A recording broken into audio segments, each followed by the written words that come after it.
The myth of Perseus and Medusa explained. The story of how Medusa was killed by Perseus is one of the most thrilling stories in Greek mythology. Perseus was born to the god, Zeus, and mortal woman, Danae, making him a demi-god with great strength and intelligent ingenuity. He would become one of the great heroes in Greek mythology because of his ability to behead the monster, Medusa. The early years of Perseus. Perseus was born to Zeus and Danae. Danae was the daughter of King Acrisius. When Perseus was born, King Acrisius feared that Perseus would grow up and kill him, so he cast Danae and Perseus into the sea in a wooden chest. The chest came ashore on the island of Serifos, where a fisherman found them and took them in. The fisherman was the brother of King Polydectes, who was a malicious king. Perseus would grow into a strong young man with great power and intelligence.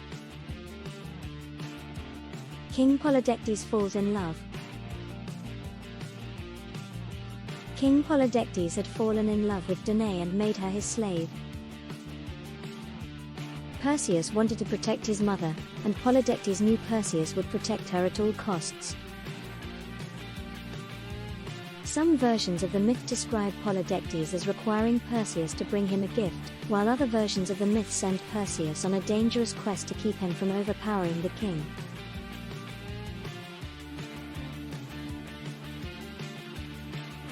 While the versions are different, they have the same outcome. Perseus is ordered by King Polydectes to bring back the head of Medusa. The Gorgon Medusa. Medusa was born a beautiful mortal woman with long flowing hair. Medusa was a temptress among the gods, and Poseidon had impregnated the mortal while in the temple of Athena. Athena cursed the mortal Medusa with a hideous face and snakes for hair. Medusa would be confined to a cave, and anyone who made eye contact with the Gorgon would be turned to stone. Perseus receives gifts from the gods. Perseus, who was the son of Zeus, had help from the gods on his quest to find and behead Medusa.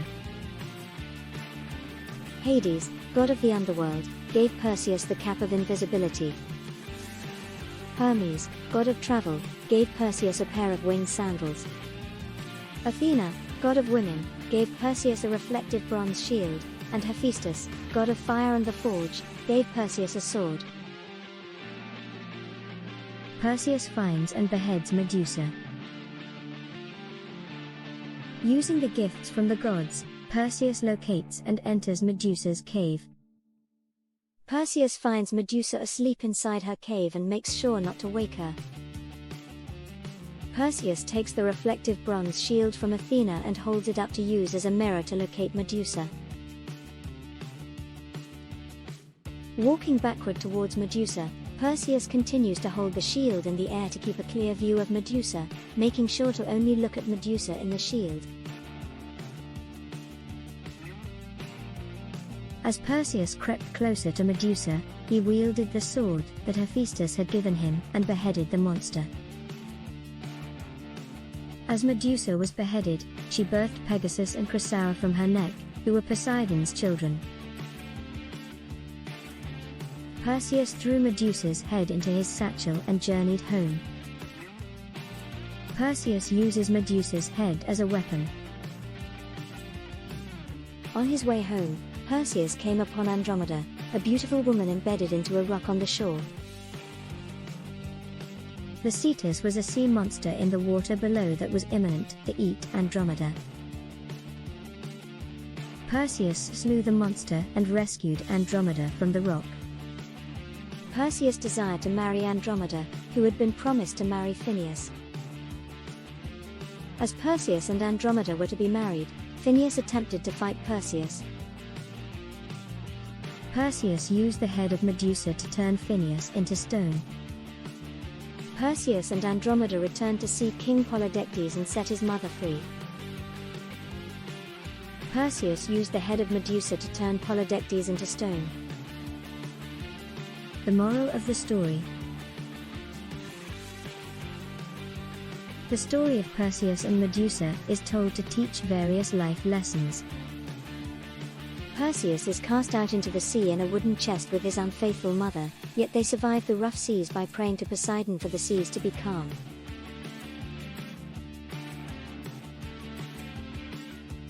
Once landing on the island of Serifos, Perseus grew into a strong man with noble character and great intelligence. As King Polydectes ordered the near impossible task that Perseus bring him the head of Medusa, Perseus dedicated himself to fulfilling the demand to save his mother. As the son of Zeus, Perseus had help from the gods during his journey to find Medusa.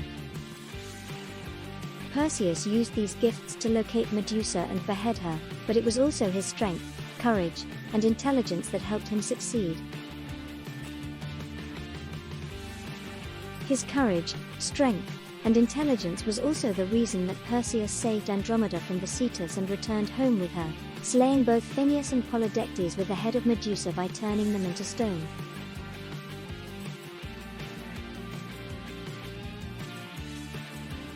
The story of Perseus and Medusa is a story of perseverance, bravery, and dignity. Perseus personifies the length one would go to in order to save the ones you love. Perseus shows the authenticity of his character when he rescues the helpless Andromeda from the Cetus and the attachment to the rock. The bravery and courage of Perseus are shown as he beheads Medusa, as well as his defeat of Phineus and Polydectes. The hair upon the Medusa's head is frequently represented in works of art in the form of snakes, and these once again are derived from the castration complex. Sigmund Freud. If a woman shows too often the Medusa's head, she must not be astonished if her lover is turned into stone. Henry Wadsworth Longfellow.